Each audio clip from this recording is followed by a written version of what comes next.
Ladies and gentlemen, Mr. Postman just stopped by my house and dropped off a truly exciting package for me to open up today on film. Hey, what is going on, guys? My name is Pranj. Welcome back to a brand new video. Now today, what we're going to be doing is opening up a very special package with one of my most highly anticipated manga releases that I can remember of all time. In this package right here, we have a new release from Kodansha, where they re-released one of the most out-of-print and notorious manga series of all time in omnibus format. If you can't guess what it is, we're gonna get to it in a second, but if you guys do know, you'll know how excited I personally am for this release. Also, if you didn't know what I'm talking about, but you still clicked on the video with the title that it has, I really don't know what to tell you. But what we're gonna do today in this video is unbox this book right here, then I'm gonna give you my first impressions, and we're gonna take a closer look inside and out of this release from Kodansha Comics, and I'll give my final thoughts on this book. Should you pick it up, or should you pass, or should you buy the very expensive singles? But hopefully you guys do enjoy these kind of videos with new releases like I did with the Aria Masterpiece editions.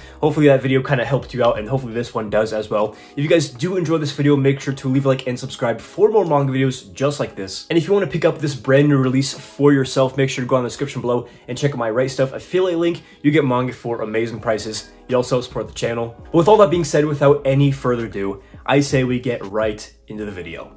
Alright, so as you can see, I actually didn't get this manga volume from Right Stuf. I normally would, but just because it came out and I wanted to do this video on it, I decided I wanted to get that fast one-day Prime shipping, so I decided to get it from Amazon. But as you can see, as we take it out of the package, this is so cool. Here we have, rightfully shrink-wrapped, the No Longer Human Complete Edition. That is right, ladies and gentlemen. Earlier this year, I believe in some convention, Kodansha announced that they were going to be re-releasing No Longer Human. Keep in mind, this is not the Junji Ito version, but the original Usamara Furuya version that was adapted off of the Osamu Dazai novel. I almost just said light novel. This hobby has absolutely ruined me. But yeah, up until this point, this version of this manga by this particular mangaka has been extremely out of print and expensive. Series going for upwards of like $200 for the single 3-volume set. So yeah, needless to say, a lot of people are very happy this series finally got re-released, and I would say that the $30 price tag for this book sounds a little bit better than what you pay for the singles. So what I'm gonna do now is take this book over to the table, give you the top-down view, I'll unwrap it, and then I'll come back here to give my final review of this release. Alright, so here we are at the table with No Longer Human, the complete edition from Kodansha. So first things first, we'll go ahead and take it out of the plastic. I'll take this moment to give you a little bit of unwrapping ASMR, but to also tell you that this series is, again, appropriately shrink-wrapped because the subject matter of this manga is definitely not for young ones or people who are easily disturbed. So now that we have it out of the plastic, here is the No Longer Human Complete Edition from Kodansha. You have the front cover here, which is the same as the second volume of the singles. Here we have the spine here. As you can see, No Longer Human Complete Edition with the manga based on the novel, and we have the new Kodansha logo.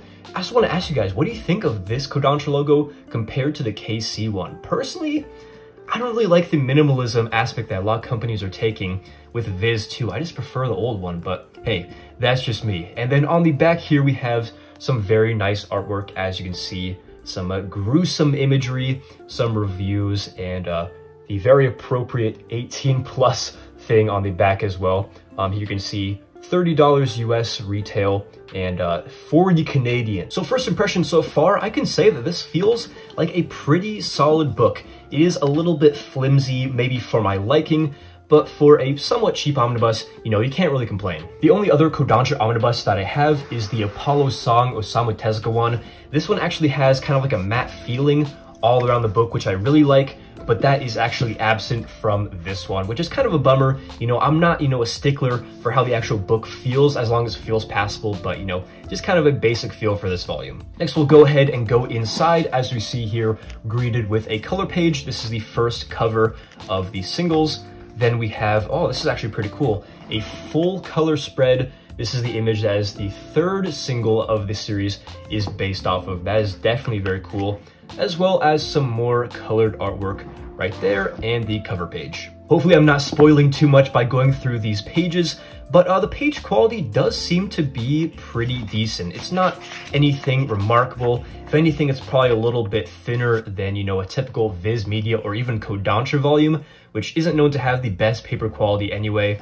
But, you know, I'm not really complaining. Again, it kind of contributes to the flimsy feel of the book, but I don't really have too many complaints given that this is such an affordable omnibus for such a previously expensive series. And I know it's upside down, but here's a little comparison to the Apollo Song omnibus. As you can see here on the right, the pages for the Tezuka omnibus are, I'd say, a little bit wider or more of an eggshell. And that looks like the last thing we have here is a quick afterword from the mangaka from May 2011. Hopefully you can see that there. And that wraps up everything we get for this omnibus. So aside from a couple color pages at the beginning that are just the covers of the volumes, you don't really get too much bonus features, which again is kind of expected given that this is kind of just a compilation of all of those out-of-print volumes into one affordable way for people to read the series. So now that we've gotten a closer look at the No Longer Human complete collection, what are my final thoughts should you go out and pick up this release? I know that it sounded like I was kind of disappointed in the quality of this release when I was talking about it over on the desk, but don't get me wrong, this is not poor quality release by any stretch. I would say, you know, the cover feels nice, the pages are pretty good, you know. It's in no sense a deluxe edition, but like it just says, it's a complete edition. This is those out-of-print singles put into one volume that people can pick up for cheap who've wanted to read this series. That's basically all it is. If you have deep pockets and you want the best possible way to experience this version of No Longer Human, I guess I would say go out and buy the singles. They are a little bit cheaper actually now that this volume has come out, probably about $100 total if you wanted to collect this series that way. But if you're part of the other 95% of the manga community who just wants to read this series in the cheapest way possible because you've heard some great things about this series like I personally have, then I would say that you should go out and pick up this release. I'm really excited to finally get into this. It's been so long since I've been wanting to get into this, and now that Kodansha has finally put out the whole series in one omnibus, I just can't wait to dig in. So that is going to do it for this video reviewing the No Longer Human complete edition from Kodansha Comics. Hopefully you guys enjoyed this video and got some insight into what this actual release is like in hand. If you're kind of on the fence about picking up, hopefully you got some useful information out of today's video. If you guys did enjoy the video, make sure to leave a like and subscribe for more manga videos just like this. So yeah, this has been the Prodigy. Hopefully you enjoyed the video, and as always, hope to catch you in the next one.